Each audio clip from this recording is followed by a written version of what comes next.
Welcome to another Spotlight Sunday. I'm very excited to be joined by Brian Sweeney, who is currently the bullpen coach for the Cleveland Indians, and he's had that role for a couple of years now. Brian, thanks for being with me today.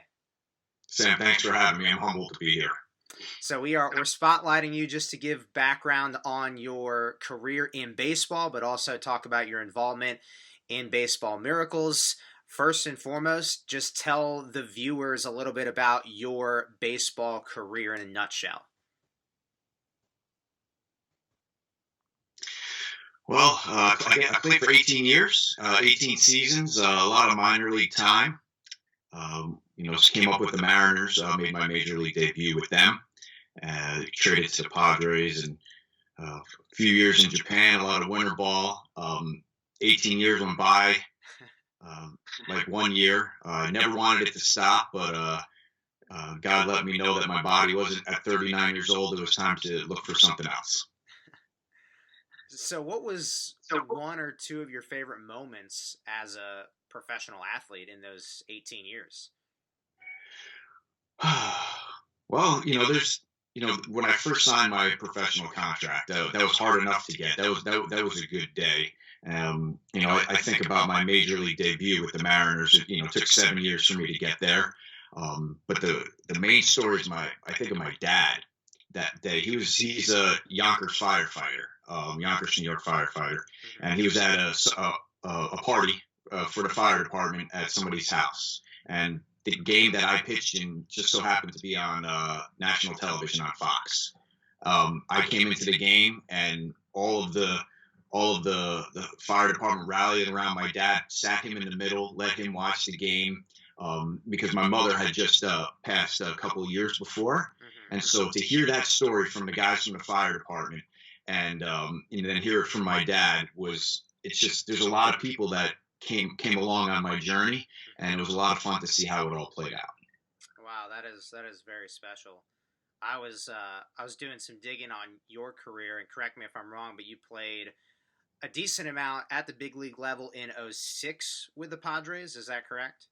Yes, in 2006. So that roster was filled with a lot of talent. We're talking even Mike Piazza, I believe, at the end of his career, and then you had Trevor Hoffman, Jake Peavy. What was it like in that clubhouse? Oh, what a team! One of my favorite years in a really cool city to be in San Diego to play baseball at a newer ballpark at the time, and just a good group of guys that hung out together. We had chemistry in the clubhouse, and we went out, we balled on the field, and it was a lot of fun to be a part of. But we ran into a juggernaut of St. Louis Cardinals at the time that year. They were pretty good, but that was a fun year. Yeah, a lot of big names, and that's really cool. You were able to be a part of that during the 2006 season. How about we're going to go to Baseball Miracles in just a second, but I want to hear the toughest hitter that you faced in your career. Who was it? I think I'm going to say every single one of them. Every guy that I faced was a hard out because the game was hard for me. I would most likely say Miguel Cabrera, even though I faced him a lot in winter ball and not as much at the big league level, maybe 4 or 5 at bats, but every time he hit the ball, he hit it hard. And he may have gotten 1 or 2 hits, but his outs were like knocking guys over, line drives and putting them on the ground. And Pedro Feliz played for the Phillies and the Giants. He just seemed to every time get a hit off me or a home run at the wrong time for me. So yeah, those guys are tough. All right, let's transition to your involvement in Baseball Miracles. So when did you first hear about the organization Baseball Miracles, and what attracted you to volunteer as an instructor? Well, we know John. He's a scout, and he doesn't just scout baseball talent. He scouts people, and he when I was in Lakewood back in it was 16 or 17 in Lakewood, New Jersey, as a pitching coach there. He was in the stands early, like he always does. Gets there to watch the players, watch bullpens and batting practice, and he pulled me aside and introduced himself, and we started talking, and he brought up baseball miracles and what he was trying to do. Of course, John's an easy person to talk to, and what an incredible endeavor he's taken upon.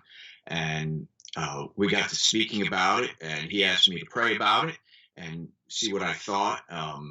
We lived kind of close to one another, stayed in touch, and bringing baseball to underprivileged kids and communities around the world is something that's exciting for me and exciting to be a part of. And I was happy to join John and the rest of the group of Baseball Miracles in that endeavor. Yeah, I can attest to he not only scouts the players on the field, but he essentially scouts people that are there at the ballpark in advance. And yeah, that doesn't surprise me. That's similar to the story that I have with him. So you went to Argentina a couple years ago with us as a baseball and softball instructor. Tell us a little bit about your experience going down to Argentina with the group, and what were your biggest takeaways? Oh yeah, what a cool experience for for the group to put that together, put that plan to the travel, the baseballs, and all the equipment, and the gloves, and and then to get everybody down there. What an amazing endeavor that was done. That flight was long.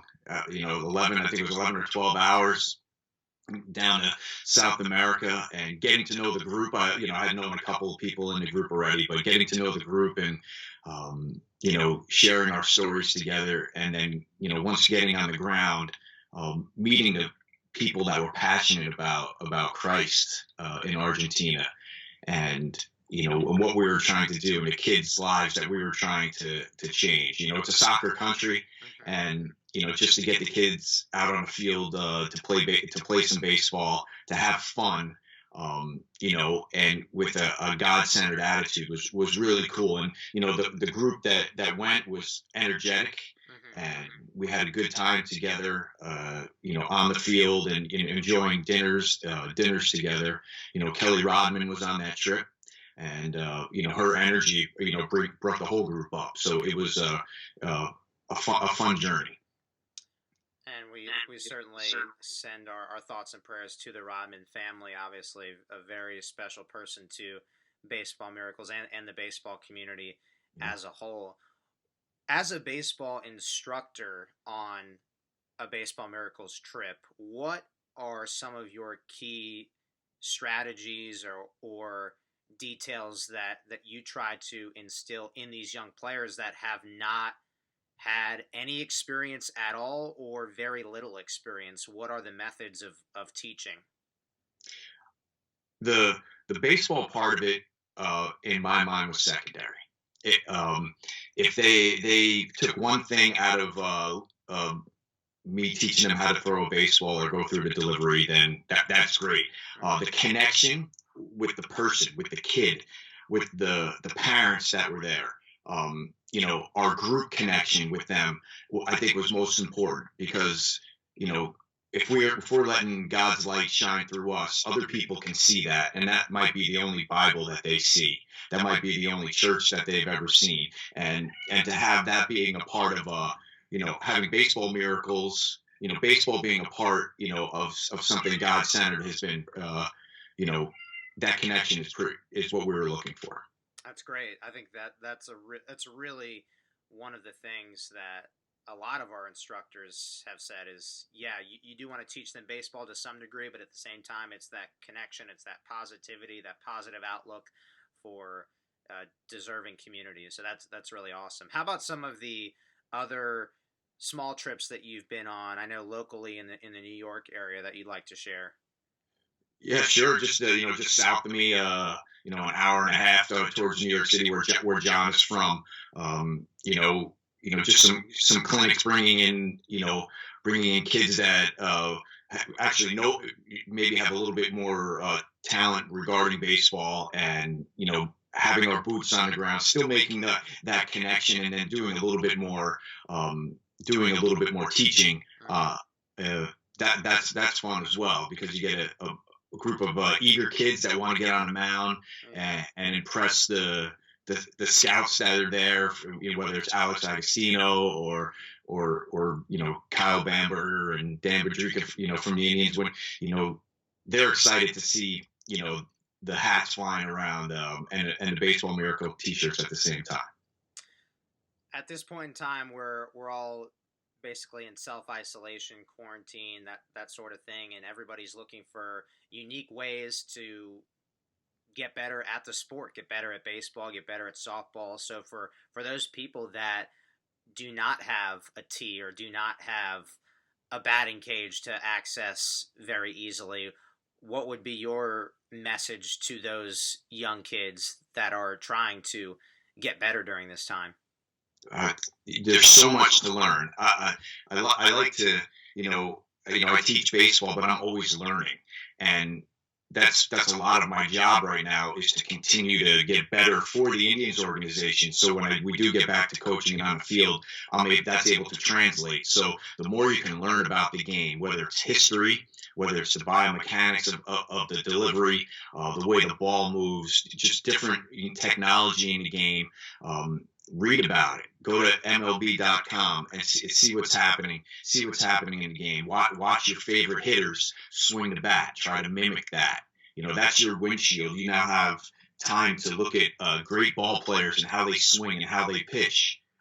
And if you're able to mirror those images that are in your mind, when you get on the field, you're going to be a better ball player. And don't be afraid to dream either. Sitting in your bed and visualizing yourself pitching in the bottom of the ninth in the World Series of Game 7. What you do in your mind, you can get it done on the field, and that can happen in all facets of life. Last question for you on the Argentina trip. Was there a specific moment that you'll remember the most, or were there a few? there was a lot of moments. One in particular that sticks out that is unique to the trip was, we were all sitting in the lobby at our hotel, and I think we were getting ready to go to dinner, and I get a phone call from my boss when I was working for Phillies in player development at the time, and I'm like, oh, he's going to tell me where I'm going to go this year, as a pitching coach. And my boss actually tells me that I have an interview tomorrow with the Cleveland Indians, for a big league position. I'm in Argentina. The internet's spotty at best. Where we're at. I probably can't even get on a phone call for very long without it cutting out. So I'm here and I'm preparing. I think it was in two days. After we got home. To interview, for a big league position where I've always wanted to be as a coach and a player, and going into the interview after a 12-hour flight was quite interesting, but gave me a little time to prepare on the plane. Wow, what a moment! You're giving back to a community, and then the baseball community gives to you. That's really neat. Yeah, I'm pretty lucky. A very cool opportunity presented to me going to Argentina and working with the kids down there, as well as coming home and being a part of the Indians. That's Brian Sweeney, bullpen coach for the Cleveland Indians. Brian, thank you so much. Our Spotlight Sunday conversation is in the books. I wish nothing but the best to you and your family during this time. Stay healthy, stay safe. Same to you, Sam. Thanks.